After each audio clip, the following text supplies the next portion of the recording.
out there. Anyway, I'm gonna do a presentation on photography on the river, not necessarily raft photography, but photography in general. And I don't know about you guys, but I'm always too busy when I'm on the water rafting and enjoying the fun to want to pull out my camera. And I also don't want to pull out my expensive camera to take pictures with the possibility of it getting wet.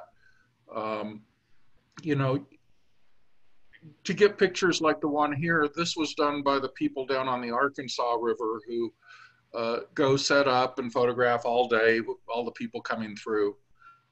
And you can do this. Hopefully, you know, this kind of talk will get you to the position where you can feel more comfortable doing this sort of thing. Oh geez, how did that get in there? Oops, that's a boat without a person in it. Looks like I was the person in it. That's El Gigante this in the Royal Gorge this last week. So I wanted to talk about, you know, so many of us have cameras, and I mean, I'm leaning over to grab props here. I have the GoPro, I've got the underwater camera. I have the camera with the really big lens. This is the equivalent of a 600mm lens, and it weighs a bunch, and it's way too valuable to take down the river. But the handiest camera of all is the darn cell phone. I don't know if you guys feel that way. That's you know, kind of what's happened these days. Sorry, I'm resetting down my props. You know, most of us shoot in auto. Most people just pick up the camera and shoot. There's other ways to shoot, and for me, what the majority of what I do is wildlife photography, and so I tend to shoot in aperture priority, making sure that my shutter speed is fast enough to capture the motion. So can you see my mouse when I'm pointing with it? Nick's nodding yes, okay. So let's see here. There's three main things to control in camera: the shutter speed, the aperture, or also known as the f-stop, and the ISO, and it's how fast the film, and yes, I'm old. Does anybody remember ASA and DIN? Bob probably does. Absolutely. About in 19, I want to say 73 or 74, the International Standards Organization did away with ASA and DIN, because one film company would say how fast their film was in ASA, and another film company would say how fast their film was in DIN, and it was tough to compare. And ISO is just how fast your sensor captures the light. And then there's other really what I consider critical things that you want to take control of on your camera when you're shooting. And RAW versus JPEG, I'll get into that more later on. Exposure, set it to about 1/3 under, because it's much easier to recover the darks than it is the lights. So if you're 1/3 under, it's easier to, when you're using Photoshop or whatever tool you use to process your images, it's much easier to recover the darks than it is the lights. Focus points. It's crazy. There's so many different options these days. I'll get into this a little bit later on. White balance, you know, whether it's sunny, cloudy, tungsten light, what kind of light you're in will affect your image. metering, and that's a little bit of lesser concern. I'll get into that a little bit, not much. First, let's talk about shutter speed. And high shutter speed allows you to freeze motion. Like I say here, I took that bird at about a 2,000th of a second. What you really want to do to reduce camera shake is to have your shutter speed at least the equivalent of the length of your lens. So if you're shooting a 50mm lens, you want to have your shutter speed at least 1/50th of a second, or at most 1/50th of a second. If you can shoot faster, that's all the better. Here's a couple examples where I showed you high shutter speed. Here's low shutter speed. You've got a waterfall that you want to make, we call it cotton candy, a lot of people do. The way this waterfall is over here on the left, I slowed it down to about 1/10 of a second. And what you do is you start it at about 1/10 of a second, and you look at your back of your camera and zoom in and see if it's soft enough, or if you're getting frozen bits of water, and I'll show you something like that in a second. Here's the Diamond Beach. I didn't use this photo because it got a water drop on the lens, but I slowed it down quite a bit to try to make the water soft, the waves of the water. Here's Mount Kirkjufell and Kirkjufell waterfall in Iceland. Here, this one on the left is taken with the cell phone. And you can see how you can see individual droplets and blobs of water here. I didn't do anything with the camera speed with the cell phone. This is on 2 separate trips that this happened. And here's where I really slowed down to about 1/5 of a second to get this nice cotton candy kind of stuff coming off of the waterfall.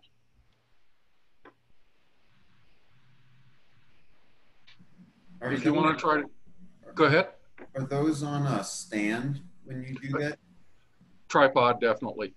Yeah, you must use a tripod. You can maybe try to take 3 or 4 images in a row, and I'll talk about how you hold a camera in a little bit to try to reduce the amount of shake. But that was taken, this one was taken with a tripod. And is that taken with your big camera, or are you still talking my big camera? Wow. Here's a couple night sky images where you set it up on a tripod. You might use a bulb to release it so that you're not causing camera shake when you're pressing down on the shutter button. And even in mirrored cameras, the mirror can cause camera shake. So there is an option in most cameras with mirrors, and granted, we're getting away from mirrored cameras. They're becoming a thing of the past. So that might not be an issue in the future. You just set it up for like a 2-second delay, you press the shutter button, and you quickly don't touch anything else on the camera. Yeah, that was taken with a mirrored camera. This one is a compilation. Back in the old film days, you used to be able to do this in one easy shot of film. Now what you have to do is take a whole series of photographs and stack their images together to get star trails. The digital cameras only will hold the shutter open for 30 seconds max. So that's That was shutter speed. Let's talk about aperture and f-stop. And think of the aperture like the pupil of your eye. When it's dark, it opens wide. When it's bright and sunny, your pupil really narrows down. When you're stoned, it opens wide. Uh, so here's a bunch of diagrams and of an example of what the size comparison is. And somebody like Ansel Adams is, and there's numerous other old-time photographers that are part of the F64 club. They had cameras that was just a tiny little pinhole. And we'll get into some of the differences that this makes. So the aperture affects your depth of field. And what I found a couple diagrams that I liked.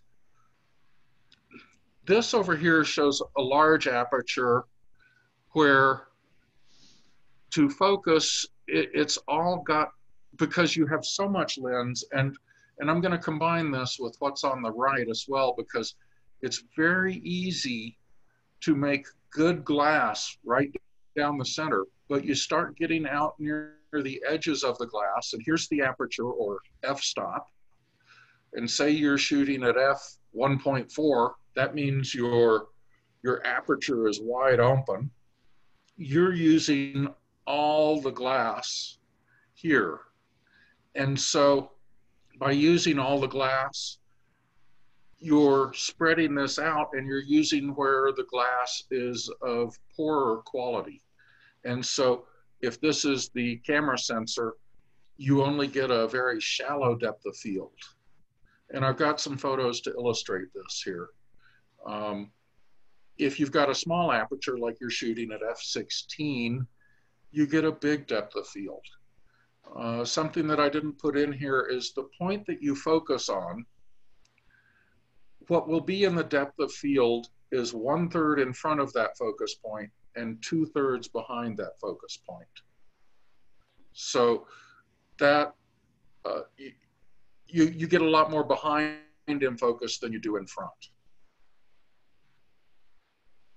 I enjoyed this little chart here to show you. F2 will let a lot more light in quicker, but here this person is the only thing in focus in this picture. And you know what, this isn't even illustrated correctly now that I'm looking at it, because it should be 1/3 in front and 2/3 in back. So like at this middle, maybe this is F8 in the middle, you'd probably get both trees in focus. And then at f16, you get all the flowers and you get the person and the trees and maybe the mountain that's behind them also in focus. And here's an example that I found that shows how that works. Nick, I know you were very interested in f-stops, and did that answer your questions? Yeah, that was really a good explanation. That's really helpful. Okay, good deal. And the third part of this trifecta, and excuse me, I'm moving our little video chat box around so I can see this, is ISO. And that's just how fast your film or your sensor captures light. And so, for example, not changing any other setting on the camera other than the ISO, you can see what the ISO does here.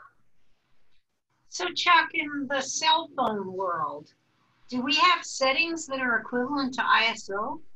I will get to that. Now, there's pluses and minuses. So ISO is, you want to shoot at the lowest ISO you can, because every time you go to a higher ISO, and cameras are getting better and better every day, you start getting noise. It used to be the way that film worked was it was silver particles on the film that captured the light. And a higher ISO or ASA or DIN setting meant that the silver particles were bigger. And so you got what was called grainy pictures. Now you get noise. And so you see how nice the complexion is here on this person with an ISO of 200, and you go to 3200 and you get all this noise. There are good, Topaz Denoise is a great program it's an amazing program for getting rid of noise. This is kind of a trifecta. So if you up the ISO, you have to close the aperture. If you make the shutter speed faster, you need to raise the ISO. All three of these things play a key part. Typically what I do, my camera is pretty good with ISO of about 400. That's kind of my base starting point for ISO on my big camera. So I'll start there, and then I put it on maybe f8 because I'm photographing wildlife or action, rafting. And then I see, well, gosh, my shutter speed now is only 1/200th of a second. I can't capture action at that. So let me bump up the ISO a little bit. Okay, I'll make the ISO 800. Well, now the shutter speed goes to 1/400th of a second. Hey, that's getting better. It's still not quite there. So I bump it up to 1600, the ISO down here on the bottom. And then I've got to, now I can shoot at f8 at about 1/500th, 1/400th of a second. Hey, that's pretty good. I'm pretty happy with that for shooting. So this exposure triangle, they all play together. You change one and pretty much you got to change another one if you're shooting the same circumstances. So that was it for the heavy duty technical stuff. I didn't want to kill people too much with that stuff. If you haven't shot in RAW, it's a great way to shoot, but it takes a lot more space on your card and it requires an extra step when you process. I mean, JPEGs, you can just pull them from your camera and post them on the internet and everybody's happy. Camera RAW lets you, it really records the raw data, so you might forget to change it from sunny to cloudy. But because it records the raw data, you can post-process it to a cloudy picture and all the data will still be there. Yes, I've done that many times. JPEG is, you know, a standard. It's great for the internet because the images are nice and small. They take just a tiny percentage, and you know, I did one comparison of a file. My RAW was 20 megabytes. My JPEG was 500K or 1/40th the size. A lot of, you can't put RAW images up on the internet and show them on web pages. You've got to convert them to JPEG or something else that can be shown. So RAW does require a little bit more effort, but it's well worth it. I shoot both RAW and JPEG, and therefore I can put images right up that I want to, but I can also really process the heck out of other images, you know, out of the same image in its RAW format. You lose a lot of data with going to JPEG. So I really recommend trying RAW out and seeing if you can deal with the extra processing burden.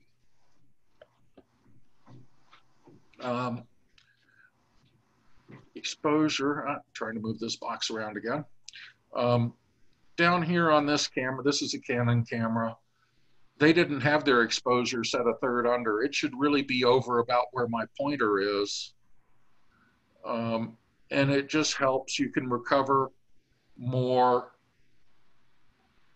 darker colors than you can lighter colors. Like, say you've got a picture of a cave with the sun up above the cave. Well, if the sun is blown out, there's no way you can recover that. But if the cave is a little bit too dark, you stand a good chance of being able to recover that. Focus points. They keep on coming out with the most amazing technology. I just used a camera the other day that, well, it's, oh, and I didn't even hold it up when I was holding up my props. It's a Sony camera with a fixed lens on it that goes from like 24 millimeters to 600 millimeters. And sometimes you just want, and what you want to have in focus is the eye. That's the most important thing. That's the contact that you make. Even with animals, you want the eye in focus. So there's all these different ways. And here's just another example of, this is a Nikon display here, where this is the primary, but using controls on the back of your camera, you can shift it around to say, I want this area, but it can measure all of these different focal points. And every day they're coming out with more and more focal points and more smarts inside the camera that will track what you're trying to photograph.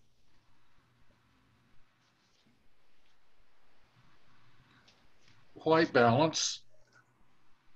So cameras try to meter to 18% grayscale. What that means is if you're shooting in cloudy versus sunny, it's very different conditions. So set that white balance to the condition that you're shooting in. Like I say, raw, you can pretty much recover it. You might not, if you had it in heavily overcast sky and shot candle flame, you might not be able to recover it. I have not tried that. But it's a stupid user trick that I'm sure I'll get to try at some point in time. And there are settings on your camera. Boy, do I have, let's see here.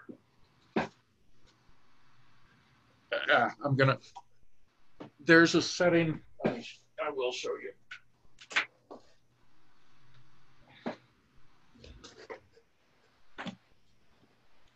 So that WB is white balance. And if I press that, let me see if I can.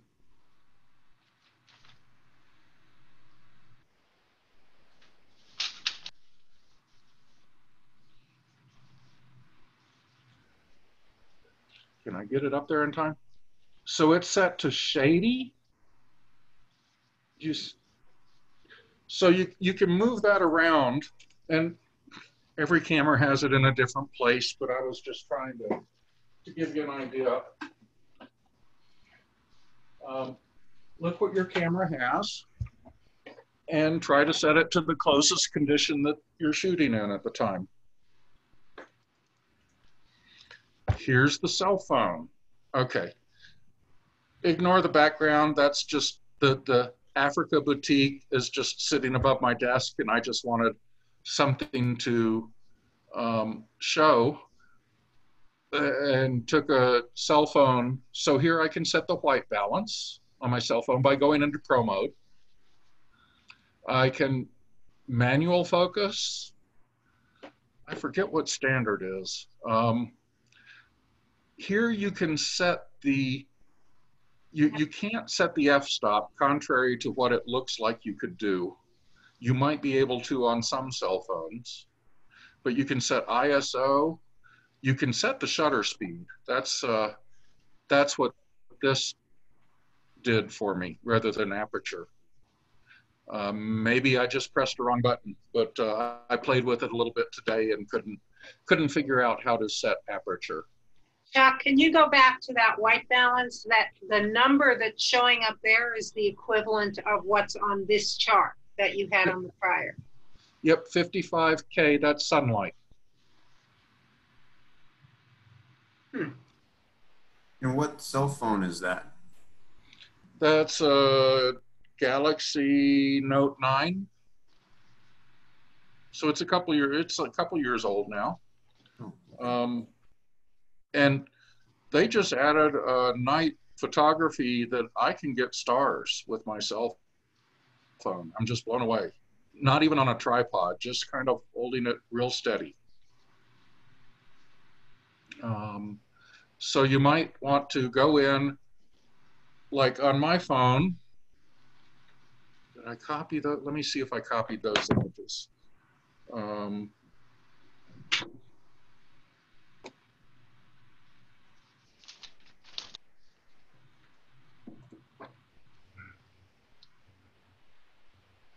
No, I only copied the one.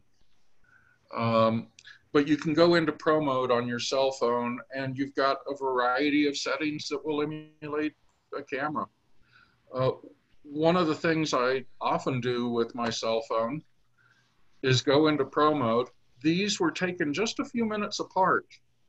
But what I did was I set the exposure, this setting, the plus minus, down to about -1. And this one was where it normally is at a third, although I did that just straight simpleton mode out of the cell phone camera. And then I went into Pro Mode and shot this. I also shot it through the windshield of my car, and you can see lots of dots on there. But something that you want to try is, you know, so often you look at a sunset and you go, oh my God, that's beautiful. And then you hold your camera up and you just don't get the sunset. Well, play around a little bit with the exposure, go a little bit underexpose it, and you might want to play a little bit with the white balance. And you should be able to get what your eye is seeing. You know, the camera tries to be smarter than you, and you just have to outsmart it sometimes.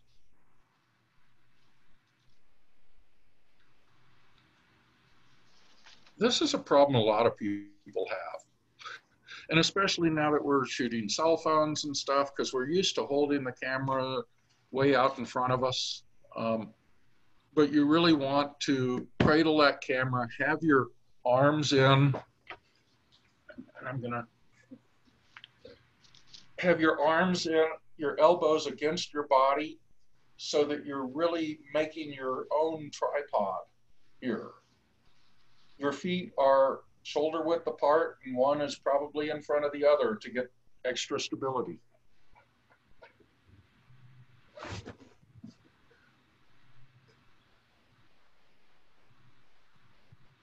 And I thought this was kind of funny with the X's. Wrong. And then somebody doing it right.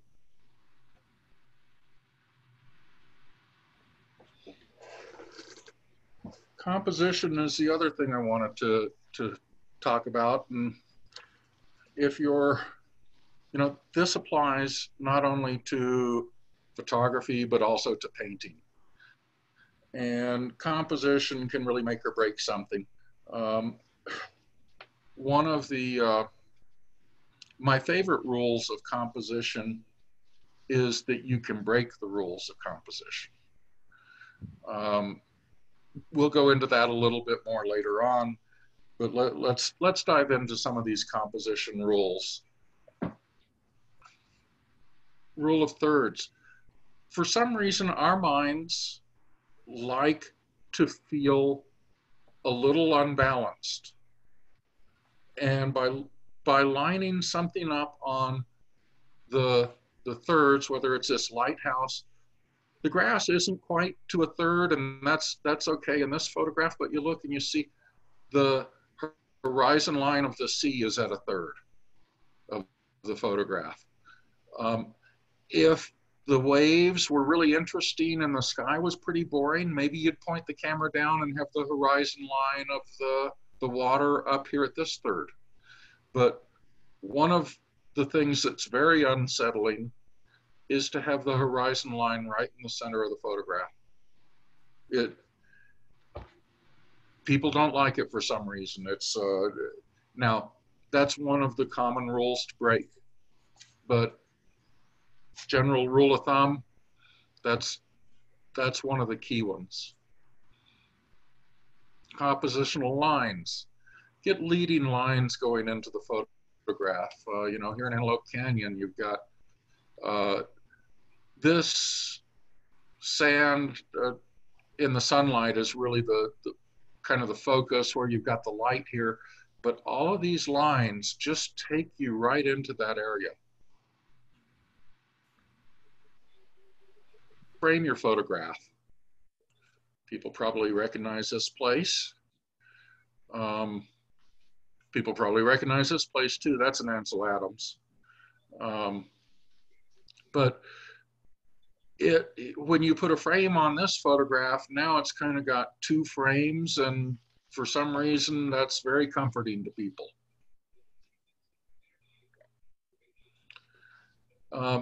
Keep the background simple and simplicity where you can. You don't have a second thought about where you're supposed to look at this photograph. Curves. Oh man, they're so pleasing. I just want to like cruise down that little lazy river, and you know, all us rafters are just thinking, man, I see a rock there I should miss, but people's minds really, S curves are very appealing to them in photographs. So that's something to try to include in them. This is one that was new to me, and I went out and I searched and searched, and it seems to be very popular these days. But when I was originally taught photography in high school, this didn't exist. This golden triangle. And you've got kind of interesting things divided in these different areas. I'm not putting a lot of faith in this one, but I thought I'd include it just to start a conversation. And it's something to think about. Here's the other one that was new to me, is this golden ratio spiral. And supposedly this makes people feel very warm and fuzzy or something. You know, look at the top photograph by itself. That's a wonderful photograph. I don't know that the whole bunch of thought went into getting that spiral or not when it happened, but it's a very pleasing image. Balance, and again, I'm using the same picture here that I used earlier. Balance will put you at ease. It makes you feel comfortable. Symmetry goes along with balance. You might have this over here, but you've got these big mountains over here, so that makes it somewhat symmetrical. You know, even though it's not perfectly symmetrical, you've got weight on the left and weight on the right of the image. And it's because of the symmetry that you're okay with the horizon line being pretty much in the center. Yes. So you, not only do you have symmetry from left to right, you also have symmetry from top to bottom. And the sky isn't amazing, but the reflections are pretty amazing. So that's fine there.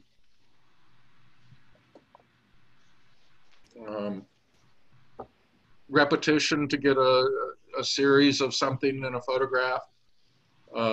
This also implies leading line. So you've also got this line out here of the ocean wave coming in. geometric shapes.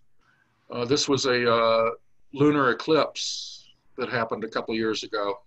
So you've got your circle up here. You've got all sorts of different triangles in here. Those kind of shapes are pleasurable for people to look at. It's something they're familiar with and can grasp that easily. Scale. You know, put your finger in front of that person and the waterfall might not look so big, but look at that person and you get an idea of the scale of that waterfall. Get depth in your photographs. So you've got, you know, all sorts of, you can feel like here, this is pretty close. It's still not quite what I would call an anchor, and I'll talk about that in a minute. But you've got S-curve here, you know, very, maybe not the best exposure, but it's a nice image. You got lots of little birds out there. Chuck, is that one of your pictures? That one that you just It had up is there? not. Oh. This one is not. I grabbed this as a good example. I like the way that you know, have these walls here, and you know that there's something behind them, but it's kind of a mystery. What's back behind this wall? I wish the person that did this would have said where they got that, because I think it's in Iceland, but I'm not sure where. What setting, you were talking about f-stop. What setting would you use for something like that with that depth? Something like this with the depth, you'd use f16. Maybe higher if you can go higher. You know, I'm looking at the birds, and it doesn't look like he had, or the photographer had the shutter speed. The shutter speed was a little slow because the birds are a little fuzzy. So they probably had a moderate ISO of 100 or 200, f16. You know, some of these little point and shoots only go to f8. If it only goes to f8, shoot it at f8 for scenery.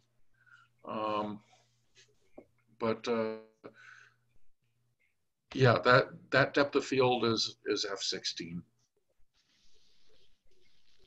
Here's one that I wish was mine too. Atmosphere.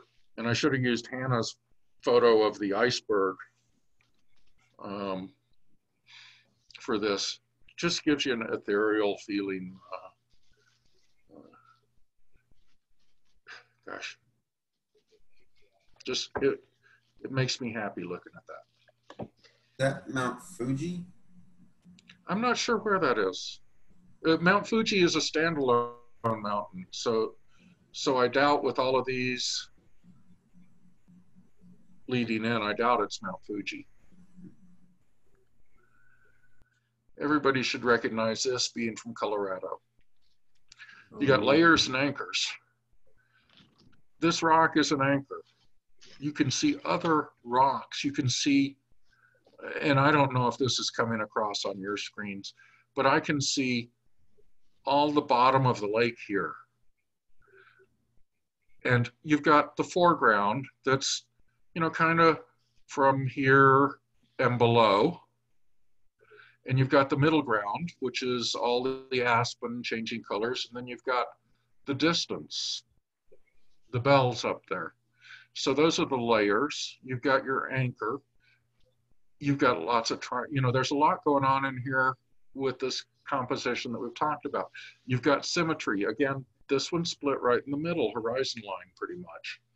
But the reflection was strong enough that it felt like it was worth breaking that rule to get other things in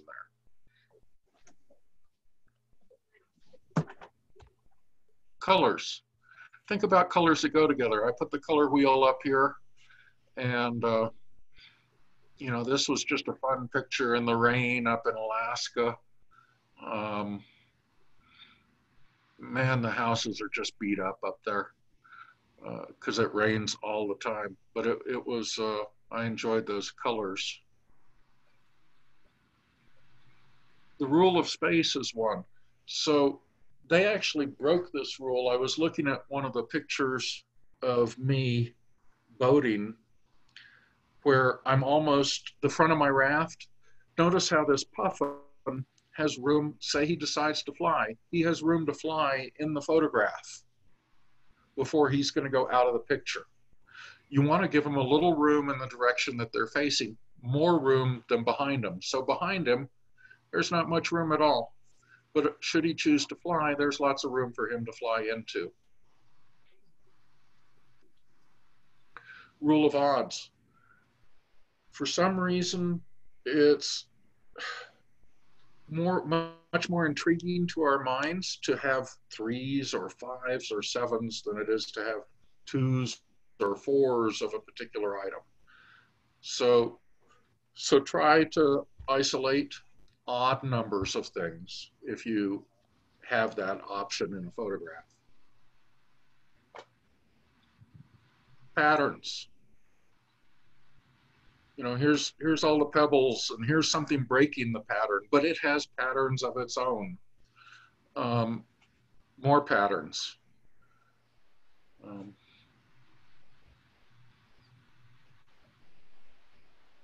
Think about point of view, and now this is kind of an extreme case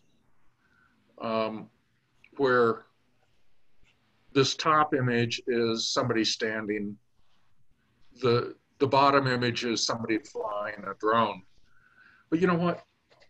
Think about the image that you're taking, and maybe you need to take 2 steps to the left and you'll get a better image. So think about, or maybe you need to kneel down and you'll get a better image. So think about the point of view. Maybe take a couple, you know, if you've got time, if you're taking a scenic, you've got time to kind of explore a little bit before you actually waste the computer memory space on the card these days. Or, you know, back when film, it cost you about $1 to process a slide. That's, you know, a big consideration. Now memory's so cheap. We just take 5 pictures here and take 2 steps left and take 5 pictures there. But it'll give you it can give you a very different feel. This is one that, looking on the internet, I did not see what I call border patrol. Don't cut people off at the knees, damn it. And cutting their fingertips off. Oh my gosh. No. Don't cut these animals off. Out of the control of cropping. Yes, so I go around the border of my images and I look and I might say, oh, that blade of grass is too light. I'm going to darken that. My eye kind of goes down to that blade of grass. I'm going to darken those few little blades of grass down there, you know, but don't cut people off at the knee, please. You might, you know, get them from waist high and that's okay, but don't cut fingertips off. So you go around the whole border of the photo. You know, this guy here, this wildebeest, it would sure be nice if he had a little room to move into. Now, this picture is mostly these guys, but again, I'm not real keen on these guys in the photo being cut off. But that's a tough one to get because it is utter chaos where that happens. And then there's breaking the rules. And feel free. I mean, it's your freaking picture. Do what you want. But hopefully that, you know, gives you some ideas. And that's it. Can I go back and ask a question on the technical side? Sure. What's EV? EV. Yeah, that's one of the settings on my camera. Any idea? Sounds like exposure value, but I don't know. Is it like over here on this dial where, you know, this is No, automatic I'm at my cell phone. on your cell phone? Yeah. Let me take a look and see if mine, did you go into pro mode? Well, manual camera. Okay. I don't know, does anybody, Looks no like I've EV. got a choice on the f-stop, the white balance, whether I'm focusing or it's auto-focusing, and then it's EV. Let me see if I hit it, what it says. I don't have that. I just. Oh, have- maybe that's your dropping a third? I don't know. This choices are 0, plus or minus. Ah, that is your exposure value then. So yeah, drop it to a third or just leave it at 0. For cell phone, you know, just leave it at 0 pretty much. Mine just has a plus minus, like, let's see here, like this plus minus. Is that what your plus minus looks like? Wouldn't something similar? Well, it doesn't look, it says EV and it gives me a line and I can go, I don't know, looks like I can go all the way plus 1 point, no, even plus 2 or. Yep, yep, you can. So if you're in a really dark place, you might want to really overexpose it by like plus 2 for some reason to try Is to. that giving me the effect of too longer exposure? Yes, yes, it does. Chuck, it's a combination of shutter speed and f-stop. Right. Well, I think I'm controlling one or the other, so. Yeah, like for, you know, Jim, I don't know if you had gotten on by the time we hit this one, but my cell phone, it says it looks like it controls f-stop, but it really controls shutter speed, even though this little thing sure looks like f-stop to me. Well, on an EV, it's going to control both.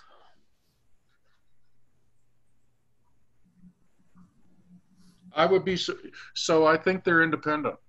I think if you adapt that, you're going to have to change the other settings as well. On my cell phone, if I change one thing, it doesn't change the other settings. So like if I say, go to minus 0.3, it doesn't now increase my shutter speed. I'd have to go set that as well. But it might be different on phones. You know, every camera is different.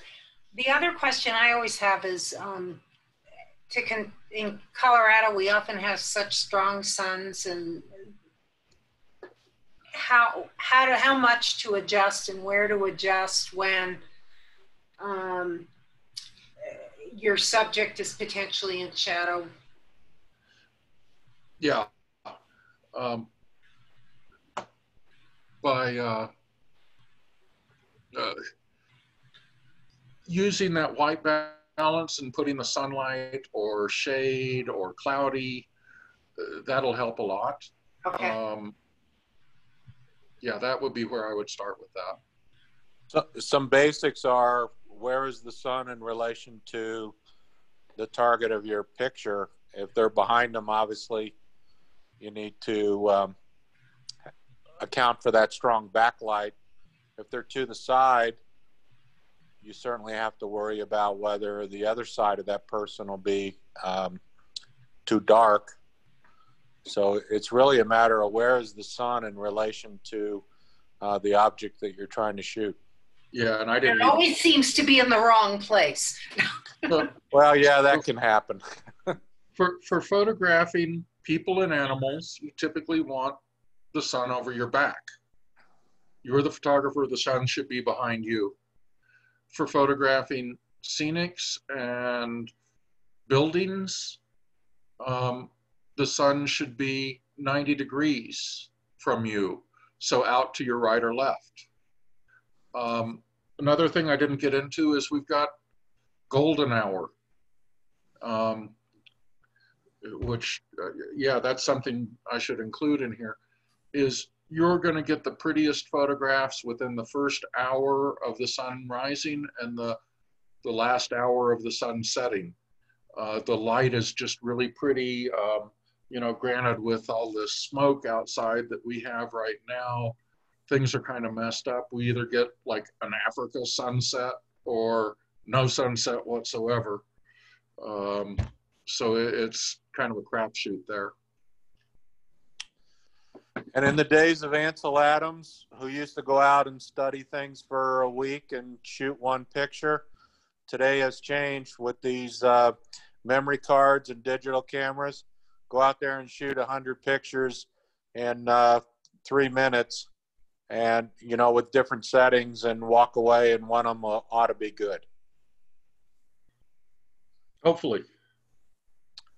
Today it's load that memory card, and they got big memory cards. So just shoot and shoot and shoot with different settings, and try to get something good out there. But it's a totally different photography world these days.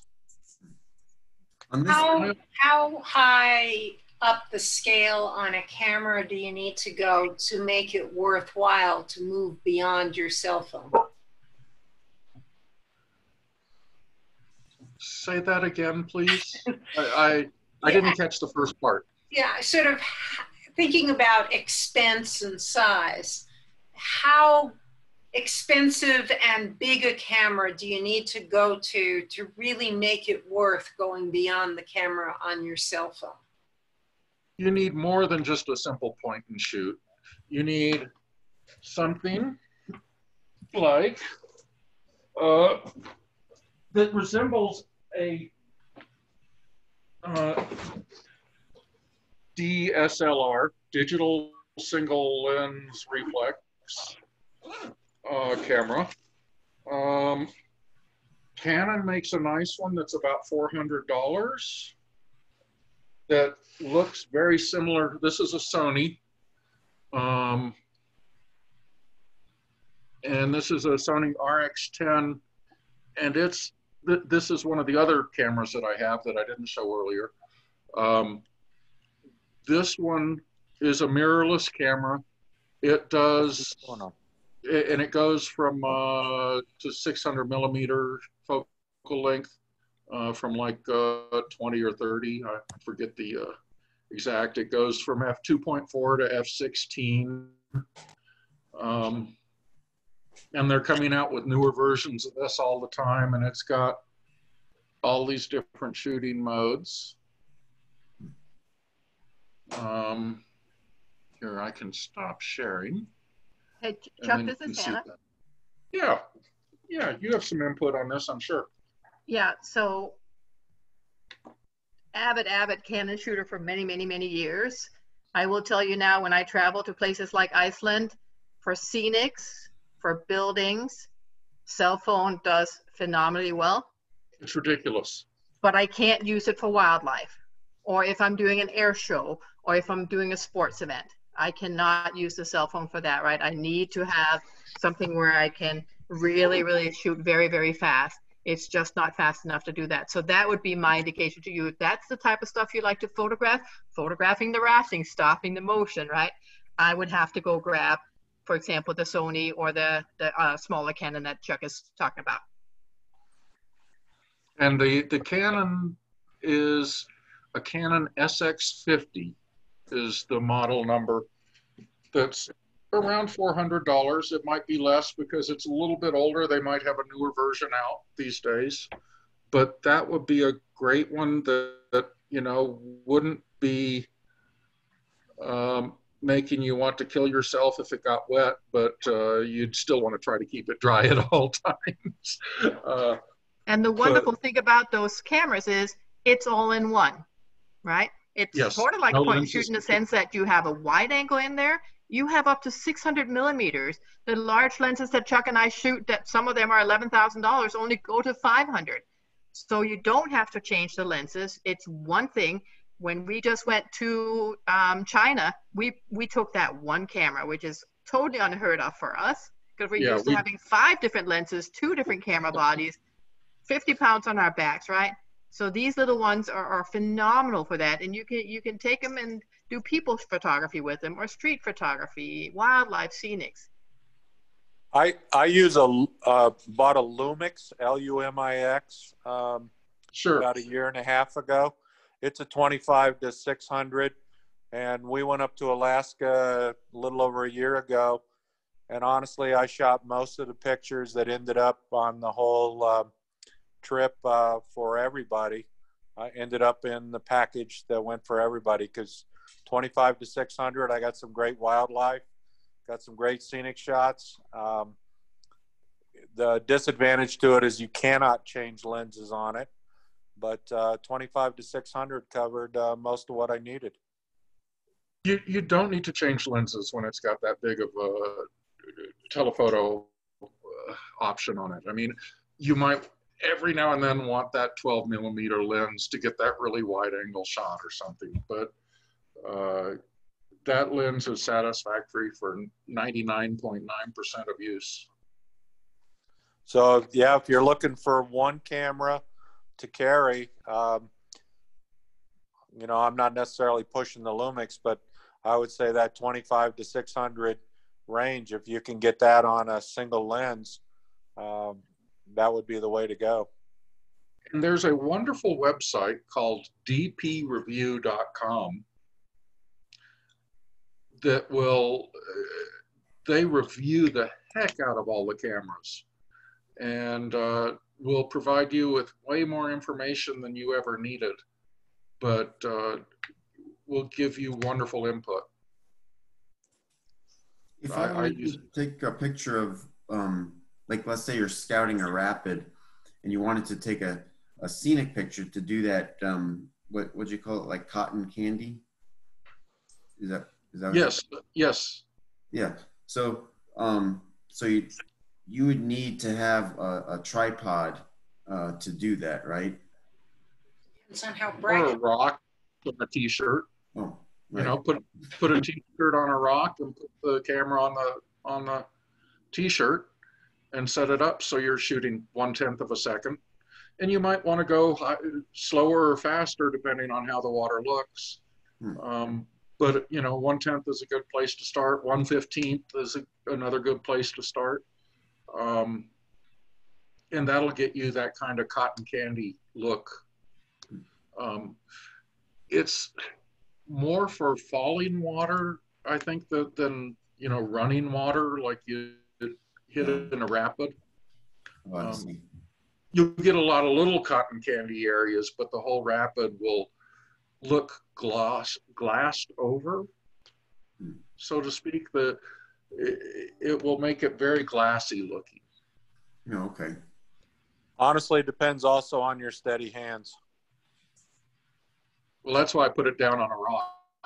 Yeah. Well, if you have steady hands, you don't necessarily have to put it on a rock.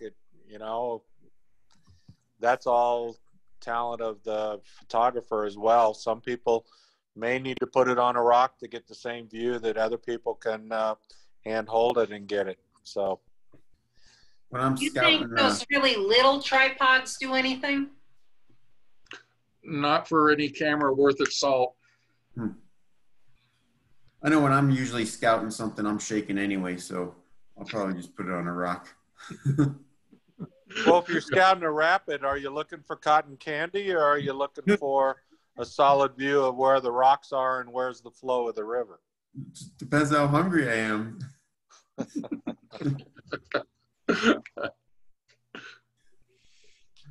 So I walked down through Glenwood Springs, or through the down Glenwood at the Glenwood Springs thing, whatever the rapids are there. Shoshone. Sorry, Shoshone, yeah. And I took a video camera and I videoed the whole thing at somewhat low water, but you know, videoing it is a little bit different view than still shots. Yeah, Again, I you just did a good idea. handheld it. You know, one of the futures of digital photography that all photographers are kind of kicking and screaming going into is that all these cameras are going to shoot movies, and you're going to be able to take a single frame out of that movie and make a wonderful photograph from it. And that's the next wave of technology. Yeah, and Ansel Adams is rolling over in his grave over that. Oh, he is. Chuck, I've never heard of a mirrorless SLR before. Is Sure. it also? Yeah, well, I'm at least a decade or two behind the times, but They're relatively new technology. Is I'm it sorry. also Go ahead. compatible with a standard SLR, a mirrored SLR? It is. I'm in a camera club as well, and we have numerous people who are moving over to the Sony A9. These guys are high-powered wildlife photographers, some of them who make their living off of wildlife photography. For me, it's just a hobby and a passion. But the Sony A9 is a mirrorless, and I believe it's about $2,000 for the body. And then it's got a wonderful 80 to 600 millimeter lens that's about $1,500 or $2,000. So you can get in, for $3,000 to $4,000 with the basics. My parents are also wildlife photographers, and my father has bought a Sony. He's kept his Canons. He's not quite ready to fully transition yet. My mom picked up his Sony and shot it for about half a day and said, "Sell all my Canons. I'm going to the Sony A9."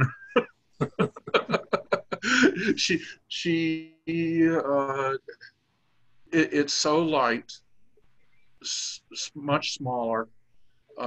She has two lenses for it, something like a 20 to an 80 and an 80 to 600.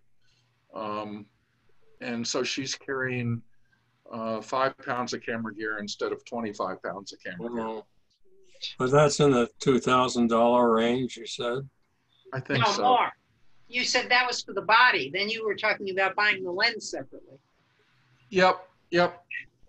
Yeah, so $2,000, probably, don't quote me on the price, roughly $2,000 for the body, roughly $2,000 for the big lens. So is it just that other models that would be less expensive for a mirrorless camera? Sure. There's many other models, like the one that I held up. Granted, it doesn't have a detachable lens, but it has a lens that goes from like 20 to 600. That was $1,700 a year ago. Did we get it a year ago, Anna? I think it was about that. Yeah, probably about a year ago. So that's probably come down in price. They probably have 3 new models since then. So, I mean, you can go to Costco or someplace and get a lower price SLR for $400 to $800. Sure. My Lumix 25 to 600 was $500 or less. I don't recall the exact price, but it wasn't up $1,700. Trust me. Is that a Sony Lumix or? No, Panasonic actually. Right. What was it? And Panasonic was one of the first to go mirrorless.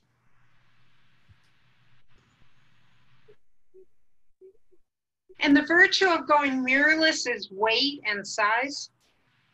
Yep. Yeah, and all it does is the cameras with the mirrors, you're actually looking through the lens by using that mirror to see what you're photographing.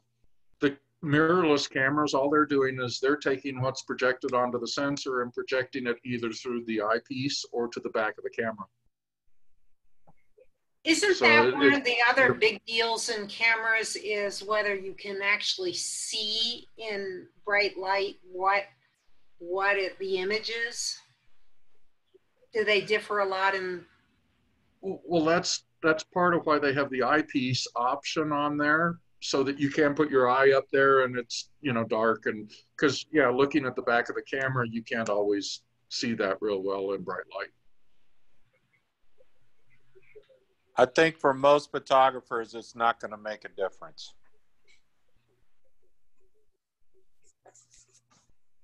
What is not going to make a difference? In what you see versus what you get. I think for most people that are wanting to take pictures, you can get way too wrapped up in spending too much money to get something that only a very small percentage of photographers would notice the difference. Yeah, I'd agree with that. Like the Canon SX50 that I have here for $400 does the same, pretty much the same thing that my Sony RX10 does. But just, you know, just a few features short. Right. I think for most people, if you go out there with a price point of $400 to $600, you can walk away with a pretty substantial camera. If you're looking up $1,700, $2,000, you got to ask yourself if you're planning on going professional. Well, it depends on disposable income. Or you have way too much money to throw away at something. There's still better ways to spend it. Well, you know, you never can tell when somebody's got too much money where they're going to toss it. So, but honestly, $400 to $600 can get you a terrific camera. Yeah, and that Lumix is a good camera. I'm not disagreeing with you, Jim, on that. I'm not trying to push the Lumix. I'm just saying there's a few models to look at in that price range, maybe even more than a few, that will do a terrific job. And that's part of why I say look at DP Review, and you know, they come out with new cameras every month. It's just amazing. Maybe not Sony comes out with a new camera every month, but Sony will come out with a new camera this month, and then Canon comes out with a new one, and Nikon comes out with a new one. And DP Review is up to date and very partisan. You know, they don't hold any bias for any particular camera brand. I mean, what I found is I used to have, you know, the old single lens reflex cameras with multiple lenses, and, you know, when we were using film, and I kind of thought I had a handle on things. And as we've gotten to all these digital cameras, it's almost like there's too much there, too many modes, and that I've kind of reverted to straight point and shoot, and that's horrible. Well, you know, with too many modes, you can always pare it down to the modes you want to use for a while until you become more comfortable and you want to spend more time learning about that particular camera. But, you know, like I say, something in the 25 to 600 range, whether the lens is removable or not, that covers most of what you probably want to do. And then it's about learning the camera, and the sky's the limit on how much you want to learn with that camera. And you can always say, I just want to lock it down to aperture preferred or shutter preferred or program mode or those three, and make some quality pictures from that. or you can go even further, and that's up to you. The capabilities are there, but you don't necessarily have to use them. And to me, the point is, how much of those capabilities do you want to pay for? That ultimately you got to decide whether you're going to use them or not. You know, and it's things like, how many frames per second does this shoot? One shoots 16 frames per second, another shoots 22 frames per second. You might get one that has a sensor that can handle a higher ISO. So maybe the Sony might be only good up to 1600 ISO without making a lot of noise. Whereas the higher price, my big camera, I can take that up to 6400 without much noise showing up, ISO. So it's little things like that, but again, for the average, like Jim was saying, for the average person, you're not going to notice a big difference by missing, you know, 3200 ISO versus 6400 ISO, or 16 frames per second versus 20 frames per second versus 22, or 16 megapixels, which 16 megapixels, and Canon is now coming out with a new camera that's supposed to be something like 54 megapixels.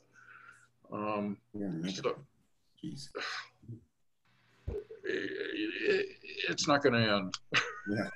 And let me ask one more question. When you, after you take these pictures, what do you tend to use to edit your pictures? What software? So I use Photoshop, and I use a lot of Topaz tools. Topaz makes incredible tools. Topaz denoise is wonderful for clearing up the high. Hannah, what are some of your Topaz favorites that you like to use? Topaz has a great sharpen tool. AI sharpen, I think. Yeah, sharpening and denoising, but again, that's really for specialty stuff. If you're shooting stuff at night, or if you're shooting very fast movement where you have to compromise. For the average stuff that you do, for landscape photography, you don't have to denoise, right? It is when you have to compromise in some of the other dimensions. Another one that people, lots and lots of people use is Photoshop Elements, not the full-blown Photoshop, but Elements. Lots of people, when they're taking photography classes through the university and stuff, there is educational versions of it. Some things, printers, certain printers actually comes with Elements with them. So there's different options there, but very, very popular. Photoshop full-blown or Elements. And is that on PCs as well as Apples? Yes, it is. Yes, it is. Another one that a lot of people use, it's a free one, it's called GIMP. And it's as powerful as Photoshop, but it's a little bit harder to use than Photoshop. Did you say GIMP? GIMP, G-I-M-P. And it does everything that Photoshop can do. It's freeware, and people have added on all sorts of little things to it, but it's tougher to use. Photoshop, they do it on a subscription basis right now, and it's $10 a month. Yeah, I was just about to go there. In the past, right, having both Macs and PCs, every time they came out with a new version, I had to buy full-blown double things, and it got very, very expensive. So when they came out with the subscription a couple of years ago, wonderful thing, like Chuck said, $10 a month, and it automatically gives you the latest and greatest updates. Okay, I'm going to throw a grenade in this conversation. I'm just going to say Ansel Adams would have said a great photo doesn't need any editing. Ansel Adams edited the heck out of his photos. He dodged and burned them and all sorts of stuff in the darkroom. He absolutely did. Well, Yeah, I don't need no Photoshop. It's either good or you throw it away. well, thanks a lot, Chuck. This was a really good presentation. I learned a lot. I hope everyone else learned a lot. Yeah, Chuck, that was great. Yeah. Thank you. Thank you. Yeah, if we get together again, you know, as a club and get more than 10 people online, I'd be happy to do it for the club. That'd be great. Yeah, hopefully next year, maybe we can do this same presentation, and we'll be at DRE hopefully, and we'll see how things go. But I really appreciate it, Chuck. This was really well done. And Very good. if there's Thank any, you. are there any other questions? Just No, Zoom works very well for me. I very seldom take the opportunity to drive all the way from Loveland to Denver for a HCRR meeting. So this is great. Well, you know, maybe we can still Zoom them when we're at DRE, Yeah, when we start meeting as a club again. That might be a great option for people who are more remote. I like that. Cool. Well, Yeah. well, Chuck, thanks yeah. for putting up with my interjections. Jim, I would expect no less. I was going to say they were very helpful. Thanks, everybody. Thank you, Bye. everyone. Thank you. Bye-bye. Nice seeing you all. Bye. Good seeing you.